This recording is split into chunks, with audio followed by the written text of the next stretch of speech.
हरिओम. राजा जनक आणि सर्वज्ञानी श्री अष्टावक्र यांचा ज्ञानसंवाद. अष्टावक्र गीता अध्याय 18. श्लोक 1. अष्टावक्र उवाच. यस्य बोधेदय तावत् स्वप्नवत भवति भ्रमः तस्मै सुखे एक रूपाय नमः शांताय तेजसे. अनुवाद. ज्याचा बोध झाल्याने सर्व भ्रम स्वप्नाप्रमाणे नाहीसे होतात, त्या एकमात्र आनंदरूपी शांत व तेजोमयास प्रणाम असो. विवेचन. हे प्रकरण आत्मज्ञान शतक या नावाने प्रसिद्ध आहे. जो एकमात्र आहे, आनंद स्वरूप आहे, सृष्टीत त्याच्याहून वेगळे अशी नाहीच, जो शांत व तेजोमय आहे, अशा त्या ब्रह्माला मुनीश्रेष्ठ अष्टावक्र स्वामी प्रारंभी प्रणाम करतात. जीव स्वतःला अज्ञानामुळे आत्म्यापेक्षा वेगळे समजतो, परंतु जेव्हा आत्म्याचा बोध होतो तेव्हा आत्मज्ञान प्राप्ती होते, व जेव्हा जीव आत्म्याचा प्रत्यक्ष अनुभव घेतो तेव्हाच आपण आत्म्यापेक्षा वेगळे असल्याचा भ्रम नाहीसा होतो. अन्यथा हे अज्ञान हेच त्याचे बंधन आहे, तेच त्याचे जग आहे, पण ज्ञानप्राप्तीनंतर ते नाहीसे होते. हे मायारूपी स्वप्नमय, खोटे, असत्य व क्षणभंगूर अनित्य जग असल्याचे लक्षात येते. हे केवळ दृष्टी परिवर्तनामुळे होऊ शकते. अज्ञानी माणसाची वैचारिक दृष्टी वेगळी असते. आत्म्याचा अनुभव नसल्याने तो या जगालाच सत्य व शाश्वत नित्य समजतो व विषयांचा उपभोग घेण्यात परमसुख अनुभवतो. त्याला आत्मा, परमात्मा, ब्रह्मा, ईश्वर हेच भ्रमकजनक व मायारूपी वाटतं. जे दिसत नाही ते सत्य कसे असेल, असा अज्ञानी माणसाचा प्रश्न असतो. ईश्वर भक्तीला तो दुकानदारी समजतो. पंडे, पुजारी, मुल्ला, मौलवी व धर्मगुरू यांची दुकानदारी मानतो. अज्ञानी पुढे जाऊन असेही म्हणतो की जे डोळ्यांना दिसते आहे त्याला माया ठरवून जे अदृश्य आहे त्याला प्रतिष्ठित करण्याचे धर्मगुरूंचे कट कारस्थान आहे व त्यामुळे अंधविश्वास, अज्ञान वाढले आहे. ज्ञानी व अज्ञानी दोघांची आपापली वैचारिक दृष्टी व आपापली तर्क आहेत. दोघेही आपापल्या जागी बरोबर आहेत. ज्ञानी व अज्ञानी माणसाच्या दृष्टिकोनात फरक हा राहणारच. हा फरक तर्क व वादविवाद केल्याने नाहीसा होणार नाही, तर बोधामुळे नाहीसा होईल. बोध झाल्यावरच अज्ञानाचा अंधार नाहीसा होईल. सूर्योदय झाल्यावर ज्याप्रमाणे अंधार नाहीसा होतो त्याचप्रमाणे बोधोदय झाल्यावर अज्ञान नाहीसे होते. अंधार नाहीसा व्हावा म्हणून केलेले नकारात्मक प्रयत्न चुकीचे आहेत. अंधार नाहीसा केला म्हणजे सूर्य उगवेल असे जो सांगतो तो भ्रमात आहे. म्हणून मुमुक्षू नेहमी आत्मज्ञानाची प्राप्तीसाठी प्रयत्न करतात. आत्मज्ञान झाल्यामुळेच सारी भ्रम नाहीशी होऊन व्यक्तीला शांतीचा लाभ होऊ शकतो. त्याच परमश्रेष्ठ आत्म्याला नमस्कार करून अष्टावक्र या प्रकरणाचा प्रारंभ करतात. अज्ञानी जर जगाला असत्य समजत असेल तर ते सुद्धा ढोंग आहे, अप्रामाणिकपणा आहे. अज्ञान कबूल करणे हा प्रामाणिकपणा आहे. अज्ञानावर ज्ञानाचे खोटे आवरण घालणे अप्रामाणिकपणा आहे. त्यामुळे व्यक्ती जणू बहुरूपी होऊन जातो.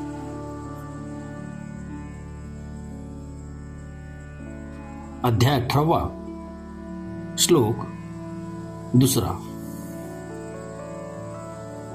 अर्ज इत्वा खेळानार्थन भोगान आपनोती पुष्कलान नहि सर्व परित्यागम अंतरेन सुखी भवेत.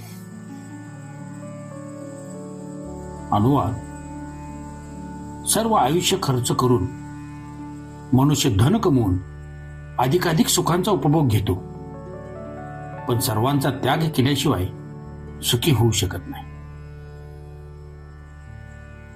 विवेचन: अष्टवक्र स्वामी म्हणतात की केवळ पैसाच, केवळ रुपयेच धन नसून ते अनेक प्रकारचे विविध स्वरूपाचे असते. घर, जमीन, प्रॉपर्टी, हत्ती, घोडे, वाहने, जनावरे, जड जवाहीर, बाग बगीचे सर्व धनच आहे. फार काय, ज्ञान, विद्या, पांडित्य, कला, विद्वत्ता या गोष्टी सुद्धा धनच आहेत.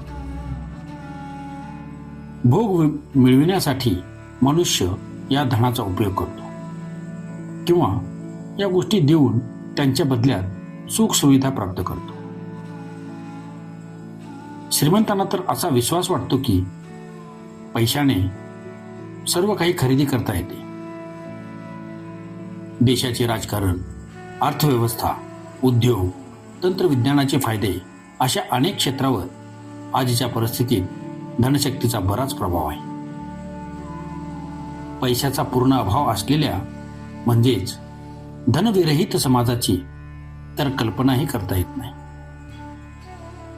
साऱ्या अशा अपेक्षा धनसंपत्तीशी निगडीत असतात.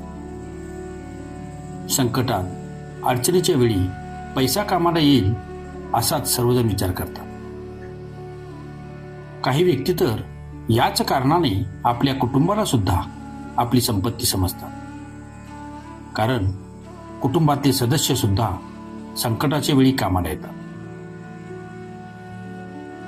परंतु अष्टवक्र स्वामींचे सांगणे आहे की धनाच्या संपत्तीच्या जोरावर मनुष्य जास्तीत जास्त भोग करतो, पण सुखी मात्र होत नाही. सुख व आनंद पैशाने खरीदता येत नाहीत, कारण या गोष्टी बाजारात मिळत नाहीत.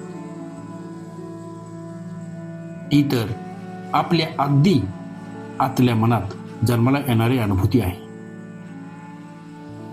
श्रीमंतीमुळे माणूस सुखी होऊच शकत नाही. श्रीमंत माणसे नेहमी कोणत्या तरी काळजीत असतात. कुणाची पचनशक्ती खराब असते तर कुणाला मधुमेह झालेला असतो. कुणाला झोपच येत नाही तर कुणी चिंताग्रस्त आहे, तर कुणाला अपत्य प्राप्ती झालेली नाही. संपत्ती गोळा करायलाही अतिशय कष्ट घ्यावे लागतात व नंतर तिच्या रक्षणाच्या काळजीने पुन्हा कष्ट करावे लागतात. या पैशामुळेच चोरी, खून, गुंडागर्दी, विश्वासघात यासारखी गुन्हेगारी वृत्ती निर्माण होते.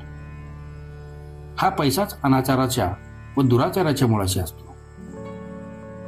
म्हणून पैशाने कधीच सुख, आनंद व शांती प्राप्त होत नाही.